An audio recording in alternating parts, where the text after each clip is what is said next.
તો જૂની અદાવતમાં રાજકોટમાં જીપ માથે ચડાવી હત્યાનો પ્રયાસ કરાયો।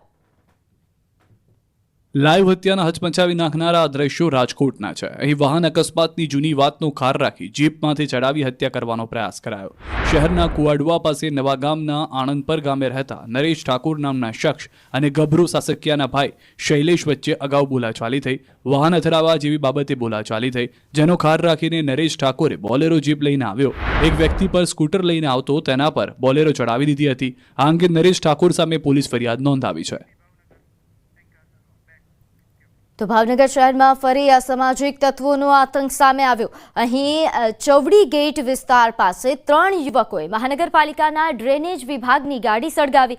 નજીવી બાબતે થયેલી બોલાચાલીમાં ડ્રેનેજ વિભાગની ગાડી પર પેટ્રોલ છાંટીને આગ લગાવવામાં આવી। સદનસીબે ગાડીમાં રહેલ ડ્રાઈવરે જીવ બચાવી કૂદી ગયો। ફાયર વિભાગે ઘટના સ્થળે પહોંચી પાણીનો છંટકાવ કરી આગ કાબૂમાં લીધી। સમગ્ર ઘટનાના સીસીટીવી ફૂટેજ પણ સામે આવ્યા। आज हूँ गाड़ी लैने अमरा सेठ नो फोन आयो तो गाड़ी नवापरा में मूकवा जवानी है। तो 3 जण आव्या। गौतम है नाम एमनुं, गौतम वर्मा, सदासदा रहे छे। एनी हारे बे कोई भाई हता। एने एम के तारे माथाकूट करवी લે તું કેમ ગાડી રાખીને એમ કરીને સીધું પેટ્રોલ નાખ્યું। તો રાજકોટમાં જૂના ઝઘડાનો ખાર રાખીને કારમાં તોડફોડ। રાજકોટમાં ગુંડાઓ કેટલી હદે બેફામ બન્યા છે તે જુઓ।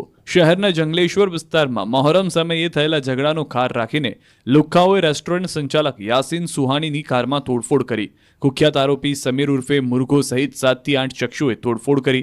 દ્રશ્યમાં જોઈ શકાય છે કે 2 થી 3 શખ્સ ધોકા લઈને આવે છે અને યાસીનની કાર પર તૂટી પડે છે। કારના કાચ પણ તોડી નાખે છે। ભક્તિનગર પોલીસે ગુનો નોંધી વધુ તપાસ શરૂ કરી।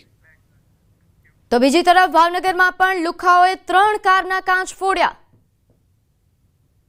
ભાવનગરમાં લુખ્ખાઓના ત્રાસ દિવસે ને દિવસે વધી રહ્યા છે। જાણે પોલીસનો કોઈ ડર ન હોય તે રીતે સુભાષનગરમાં રાત્રે વાહનોમાં તોડફોડ કરી હતી। સુભાષનગરના રાજપૂતવાડામાં અસામાજિક તત્વો ત્રાટક્યા હતા। આડેધડ પથ્થરના ઘા ઝીકી 3 થી વધુ કારમાં તોડફોડ કરી હતી। કારના કાચ તોડી ફરાર થઈ ગયા હતા। આ અંગેની જાણ સોસાયટીના રહીશોને થતાં લોકો ડરી ગયા હતા। પોલીસને ફરિયાદ કરી હતી। અંબાજી પંથકમાં પાણીનો પ્રશ્ન ઉઠ્યો છે। સરકાર દ્વારા અંબાજી પંથકમાં અનેક જગ્યાએ પાણીના જળ સંચય માટે વિવિધ ચેકડેમો બાંધવામાં આવ્યા, પરંતુ હાલમાં મહત્તમ ચેકડેમો તૂટેલી હાલતમાં છે, જેના કારણે ચોમાસામાં પડી રહેલા વરસાદના પાણીનો સંગ્રહ થવાને બદલે વહી જાય છે। ચેકડેમો તૂટેલી હાલતમાં હોવાના કારણે ખેડૂતો ફક્ત એક જ સિઝનનો પાક લઈ શકે છે। જો ચેકડેમ મજબૂત હોય તો ખેડૂતો 3 સિઝનનો પાક લઈ શકે તેવું ખેડૂતોનું કહેવું છે। દાંતા તાલુકા પંથકમાં મહત્તમ ચેકડેમો જંગલ વિસ્તારમાં બનેલા છે, પણ તેમાં પાણી ભરાવવાના બદલે તમામ ચેકડેમોમાં માટી ભરાઈ જતા પાણી ભરાતું નથી, જેથી માટીથી ભરેલા ચેકડેમોને ડિસલિસ્ટિંગ કરવામાં આવે તો ફરી આ ચેકડેમોમાં વરસાદી પાણી ભરાઈ જાય। અંદર 5 થી 6 ચેકડેમો બનાવેલા છે। એમની અંદર એક બી તૈયાર નથી, બધા તૂટી ગયેલા છે।